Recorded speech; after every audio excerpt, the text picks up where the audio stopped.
Là, ça va? Bien. Alors bonjour, déjà, pour commencer. Donc je disais, je ne me présente pas, puisque Thibault l'a fait. Voilà, donc je vais vous parler des conditions de travail aujourd'hui, des relations humaines, dirigeants, managers et salariés, et quelle est l'implication, évidemment, donc, des syndicats, quel est le rôle des syndicats, comment tout ça fonctionne. Voilà. Alors, déjà, avant d'aborder les relations d'entreprise, humaines, en l'occurrence, je voudrais commencer quand même par dresser le contexte, sinon vous allez avoir beaucoup de mal à me croire. Donc voilà, je vais quand même vous expliquer un petit peu déjà dans quel contexte on est au niveau des conditions de travail en France. Alors, les conditions de travail aujourd'hui en France, la souffrance au travail représente 4% du PIB. Ça coûte 60 milliards d'euros à l'État. C'est 14 000 chômeurs qui se suicident par an, enfin qui se sont suicidés en tous les cas en 2014. J'insiste sur ce chiffre à chaque fois que j'ai une intervention parce que c'est une première en France, justement, et ça s'explique par les organisations qui ont été mises en place, puisque tous ces chômeurs ne se sont pas suicidés parce qu'ils ne trouvaient pas de travail, mais parce qu'ils ne pouvaient plus travailler, parce qu'ils ont été évidemment broyés par les entreprises. Alors je parle surtout des grands groupes aujourd'hui. J'ai mon cher collègue Michael Sala qui fait une intervention cet après-midi. Donc voilà, je ne vais pas trop empiéter sur son sujet, sur les PME, PMI. Voilà. Sauf si vous avez des questions, notamment sur les conditions de travail et l'impact sur les petites entreprises. On y reviendra si vous le voulez en débat. Mais là, je me concentre sur les grands groupes. Pour revenir sur les chiffres, donc en Europe, on a enregistré le plus gros taux d'absentéisme, ce qui est aussi quand même extrêmement important. 62% des salariés ressentent un niveau de stress élevé. 95% des Français déclaraient, alors ça c'est énorme, dans une enquête sortie, publiée il y a juste à peu près 15 jours, qu'ils n'étaient plus engagés dans l'entreprise. L'absentéisme des cadres a doublé en 2012. 30% des salariés estiment que leur travail est susceptible de leur causer de graves problèmes psychologiques. 7 salariés sur 10 estiment que la qualité de vie au travail s'est dégradée ces 5 dernières années. Et un salarié par jour se suicide. Voilà, donc c'est un contexte évidemment assez incroyable. Il est d'autant plus incroyable que quand on sait qu'on est respectueux de ses salariés, on augmente de 15 points leur engagement et qu'ils sont 6 fois moins absents. Alors on peut se demander pourquoi. Eh bien pourquoi? Parce que dans les grands groupes, et c'est ce que je dénonce dans mon ouvrage, je me permets de le souligner, mais voilà, puisqu'il a été évoqué, j'ai vraiment dénoncé des processus de déstabilisation qui sont totalement orchestrés par les directions aux fins de dégraisser à moindre coût, puisque aujourd'hui, on n'est plus du tout dans les grands groupes, dans des objectifs de développement, mais de dégraissage. Alors je souligne, pour ceux qui seraient syndiqués, que j'ai été récompensée il y a juste un mois, justement, par les syndicats. Donc voilà, et pourtant, je dénonce vraiment tout ce que je vais évoquer avec vous, comment ça fonctionne justement aussi au niveau des syndicats.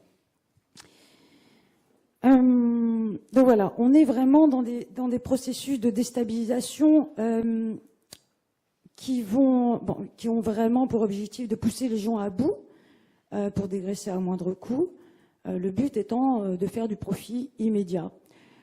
Donc évidemment, ça a un impact sur le management. Alors bien sûr, on pointe du doigt uniquement et en lieu et place des organisations le management. Alors le management aujourd'hui, les managers en l'occurrence, ce sont juste des instruments qui vont participer, si je peux dire, à ce crime organisé. Voilà, donc, et qui, d'ailleurs, quand on parle de recrutement, il y a vraiment des profils types qui sont érigés par les DRH, justement pour avoir des profils de managers qui vont jouer les snipers en entreprise. Voilà, donc on est vraiment sur du management appelé dit mobbing, c'est-à-dire par pression, où on exerce un contrôle permanent, où il n'y a absolument plus aucune liberté de travailler. Voilà, où c'est ce qu'on nomme aussi les sciences de gestion, donc basées sur le contrôle, les chiffres et les procédures. Voilà, donc on est dans des politiques de grands groupes donc, qui sont vraiment concentrées sur le profil immédiat, avec un dégraissage massif pour pouvoir y arriver.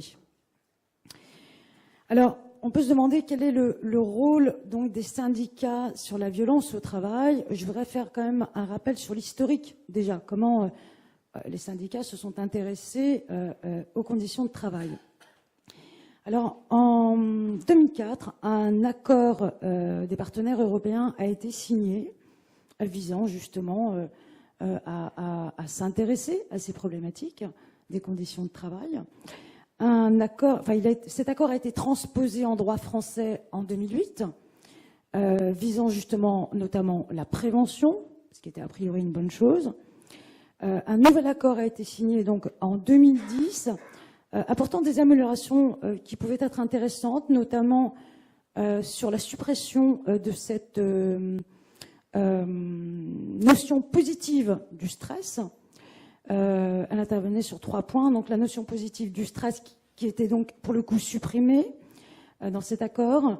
Cet accord parlait aussi de s'intéresser à la conciliation vie privée et vie professionnelle. Voilà. Après, il y a eu un accord... j'oublie quelque chose, je crois. Oui, la reconnaissance. Alors ça, c'était très important, justement, c'est le point essentiel. C'est la responsabilité des organisations, justement, la responsabilité des directions dans l'organisation sur les conditions de travail. Donc voilà. Alors, en janvier 2012, un accord a été signé pour rendre obligatoire un plan d'action, je cite, relatif à la prévention de la pénibilité. Alors, le compte pénibilité, je voudrais vous en parler brièvement pour vous dire un petit peu dans quelle, comment dirais-je, illusion on peut être. Je vais vous citer un exemple très flagrant. Très concret, hein, je vais vraiment pragmatique. Pour qu'un salarié, je ne sais pas si vous savez comment fonctionne le compte pénibilité, hein, c'est vous cumulez un nombre de points pour partir plutôt à la retraite, en gros, c'est ça. Et dans les comptes pénibilité, en fait, réellement, pour pouvoir cumuler les points, il faudrait qu'un salarié porte, écoutez-moi bien, 7,5 kg de tonnes de matériel par jour pendant 6 mois. Donc, vous imaginez, autant dire qu'effectivement, c'est complètement impossible. Donc, je ne sais pas du tout pourquoi on a mis ça, si ce n'est rajouter de la surcharge administrative aux patrons, et en l'occurrence aux petits. Peut-être que Michael en parlera cet après-midi. Donc, il y a un accord cadre qui a été signé en 2013, lui orienté sur les cadres dans le secteur public. Voilà, alors aujourd'hui, comment agissent les syndicats dans le monde du travail? Aujourd'hui, ils agissent sur ce qu'on appelle la prévention secondaire. La prévention primaire, pour vous expliquer un petit peu très rapidement comment fonctionnent les risques, ce qu'on appelle les risques psychosociaux. Moi, je parle de violence au travail parce que risques psychosociaux, on ne sait pas du tout ce que ça veut dire en réalité. Alors, il y a 3 points. Il y a donc la prévention primaire dite collective. Il y a la prévention secondaire, donc là où interviennent aujourd'hui les syndicats, c'est-à-dire de manière totalement individuelle. Et la prévention tertiaire, c'est après coup, c'est-à-dire une fois que les salariés, par exemple, sont en arrêt maladie.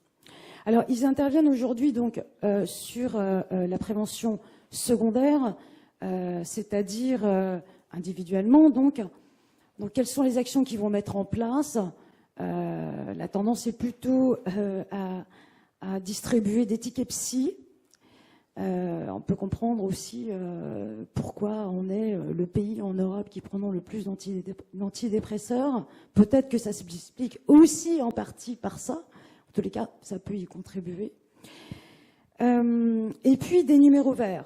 Alors, je parlais tout à l'heure des managers qui étaient des snipers. Il faut savoir que les numéros verts, et je suis bien placée pour le savoir, hein, je suis ancien manager, faisant partie justement des 6%. Alors, je le dis, mais pour vous dire à quel point je connais évidemment tout ce qui se passe dans les coulisses des grands groupes. J'ai été membre de comité de direction en France, donc je sais un peu comment tout ça fonctionne. Donc, les numéros verts, croyez-moi, et je le sais, sont placés pour faire du repérage de ceux qui seraient susceptibles de se rebeller contre le système autoritariste qui était mis en place justement aux fins de dégraisser. Donc voilà, donc évidemment, c'est compliqué pour eux d'intervenir sur la prévention primaire, c'est encore une fois dite collective, puisque les salariés sont, enfin, seulement 8% des salariés aujourd'hui en France sont syndiqués et que 3 à 4% des cotisations proviennent des salariés. Donc c'est évidemment compliqué de faire des actions collectives. Ce qu'il faudrait évidemment, c'est qu'ils reprennent leur indépendance pour avoir évidemment une plus grande puissance, notamment sur les conditions de travail. Ce qui est très compliqué aujourd'hui en entreprise d'intervenir, notamment pour les syndicats, sur le côté collectif, pour la bonne et simple raison que ce qu'on met en place, en particulier dans les grands groupes, c'est ce qu'on appelle le turnover. Voilà, c'est aussi instaurer le turnover pour instaurer la paix sociale. Et puis, surtout, pour que justement, il n'y ait pas de collectif qui se monte. Donc, on comprend hier pourquoi les syndicats étaient... Hier ou avant-hier, je ne sais plus. Avant-hier? Non, hier ou avant-hier, bon, je ne sais plus. Étaient dans la rue pour s'élever... avant-hier, voilà. Pour s'élever notamment contre la loi El Khomri sur la facilité des licenciements auxquels on peut opérer justement avec cette nouvelle loi, parce que évidemment déjà le turnover est quelque chose de très important dans les entreprises et ça va prendre une ampleur encore plus forte. Voilà, donc évidemment pour qu'ils puissent agir au niveau du collectif, il faudrait qu'il y ait évidemment plus d'adhérents. Ce qu'il faudrait aussi, évidemment, et encore une fois, s'ils pouvaient agir en collectif, c'est qu'ils puissent agir directement, parce qu'aujourd'hui, ils passent par le CHSCT, notamment pour donner des alertes. Rappelons quand même que le CHSCT est présidé par le dirigeant, ce qui est aussi une aberration dans ce système-là. Donc, il devrait pouvoir passer, enfin, en tous les cas, moi, c'est ce que je défends, directement par l'inspecteur du travail. Alors, je vais vous citer un cas très concret, justement, d'une première en France, puisque le premier dossier où les syndicats sont passés directement par l'inspecteur du travail, qui, eux, peuvent fournir des rapports au procureur, c'est chez France Télécom. Alors évidemment, on parle que de France Télécom, c'est l'affaire emblématique. Bon, en même temps, il y en a d'autres, hein, il y a plein de suicides dans plein d'autres boîtes, mais au moins celle-ci, elle a été portée au pénal par justement le syndicat Sud, parce que justement, Sylvie Catala avait rendu un rapport très fort sur les conditions de travail de France Télécom, d'Orange. Elle avait des arguments évidemment importants, puisque 37 salariés s'étaient donné la mort en l'espace d'1 an. Donc voilà pourquoi Sud a pu être armé pour déposer plainte et porter cette affaire au pénal.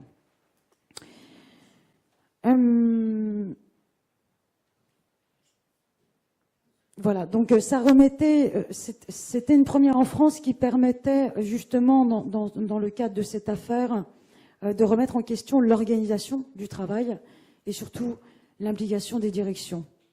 Voilà. Et le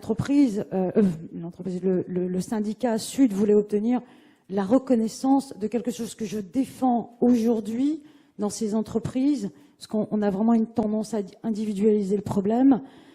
Mais voilà, eux se battaient pour une reconnaissance de harcèlement institutionnalisé, parce que je défends effectivement que nous sommes dans un harcèlement institutionnalisé aujourd'hui. Voilà. Alors, il y a quand même aussi des arguments que pourraient avoir les syndicats,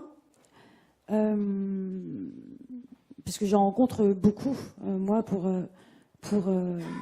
les inviter dans ce sens-là, c'est notamment sensibiliser les dirigeants.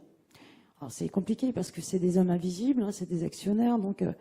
mais voilà, je pense que ce qui est très important, c'est de sensibiliser les directions. Comment alors, si certains syndicats invitent à la violence, comme les séquestrations, etc., moi, j'invite plutôt à la prise de conscience, et notamment sur 2 points. Alors, évidemment, encore une fois, avec la loi El Khomri, ça va être compliqué de défendre notamment le coût des procédures judiciaires, pour la bonne et simple raison que je ne vois pas quel salarié pourrait partir 4 ans dans une procédure, pour peu qu'il ait 2 ans d'ancienneté. On parlait du turnover tout à l'heure. C'est déjà compliqué d'avoir 2 ans d'ancienneté aujourd'hui. Donc s'il a 2 ans d'ancienneté et qu'il part en procédure pendant 4 ans pour gagner seulement 3 mois de salaire, sans compter les frais d'avocat, vous êtes complètement fou. Donc l'argument du coût des procédures judiciaires aujourd'hui, auprès des dirigeants, ça ne va pas tenir. Donc on peut, en revanche, les sensibiliser sur le sabotage. Alors évidemment, quand il y a des prises de conscience au niveau des salariés, et il y en a de plus en plus, aujourd'hui, quand on parlait de harcèlement institutionnalisé dans les grands groupes, il y a à peine 5 ans, je peux vous assurer que tout le monde montait au créneau. Personne, voilà, on disait, mais qu'est-ce que ça veut dire? Voilà, on pensait que c'était réservé aux salariés fragiles, trop sensibles, trop susceptibles. Donc aujourd'hui, on sait que non, c'est pas du tout le cas. Donc le sabotage,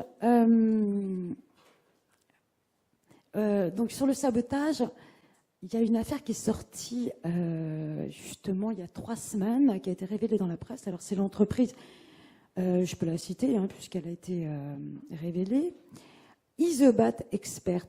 Alors les salariés ont décidé de collectivement, hein, comme quoi la force du collectif, l'union a fait la force, hein, c'est un terme. Ah oui, oula. D'accord, on est en train de me dire qu'il me reste plus que 5 minutes. Moi, j'ai encore plein de choses à dire. Comment je vais faire? Bon, alors, le sabotage. Donc, l'affaire d'Isobat Expert a fermé ses portes. Donc, elle a déposé le bilan, car les salariés se sont mis en arrêt maladie, collectivement. Alors ça, c'est incroyable. Hein. Alors, je voudrais vous raconter, j'espère que j'aurai le temps, une petite histoire, parce que moi, j'ai été missionnée par un grand groupe, faisant partie justement d'un groupe du CAC 40. J'ai été missionnée pour reprendre, quand j'étais manager de transition, une société qui était en dépôt de bilan depuis près d'1 an, en veille depuis près d'1 an. Et en fait, j'ai démarré d'une copie blanche, hein, vraiment d'une coque vide. J'avais aucun élément pour savoir pourquoi cette société en était arrivée là.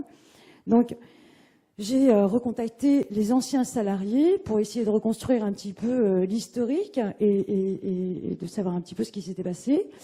Et alors là, j'ai compris, et là c'est assez édifiant, qu'en fait, les salariés m'ont dit qu'ils s'étaient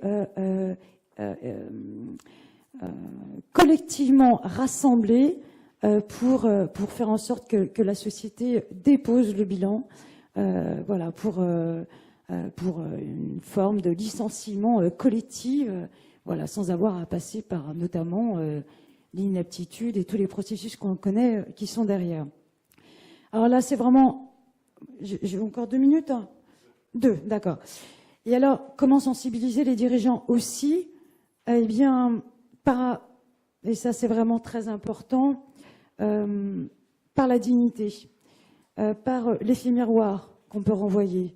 Qu'est-ce que c'est la dignité? La dignité, c'est ce qui nous relie tous à l'humanité. Et pour être digne, il faut se respecter. Et pour se respecter, il faut respecter les autres. Et évidemment, tout le monde est concerné, même au plus haut niveau. Et je vais vous citer par exemple le cas du patron de Swisscom qui s'est suicidé parce qu'il n'a pas supporté finalement ce qu'il faisait dans les entreprises. Et il a laissé un mot le 23 juillet 2013 où je cite qu'il avait des sentiments de culpabilité. Évidemment, quand on est renvoyé, qu'on a à ses actes et que sa morale a été trahie, ça peut paraître très compliqué. Je voudrais aussi citer, et je finirai par cette phrase, parce que je la trouve vraiment très intéressante, pour clôturer justement et conforter tout ce que je viens de vous dire, une phrase de Denis Chalumeau, qui est l'ancien fondateur de Sologie.com, qui a tout plaqué parce qu'il n'en pouvait plus. Il a complètement craqué et il a expliqué, il a dit, il a révélé dans la presse, donc je cite vraiment ces phrases, « Je suis de ces gens qui pensent qu'il faut redonner du sens à la vie, pas forcément en faisant la course à la croissance et en faisant du fric », je cite. Aujourd'hui, les plateformes comme Uber sont en train de saigner les travailleurs et de se servir sur le dos des travailleurs au profit de leurs actionnaires. Amazon et Uber, c'est de l'esclavagisme.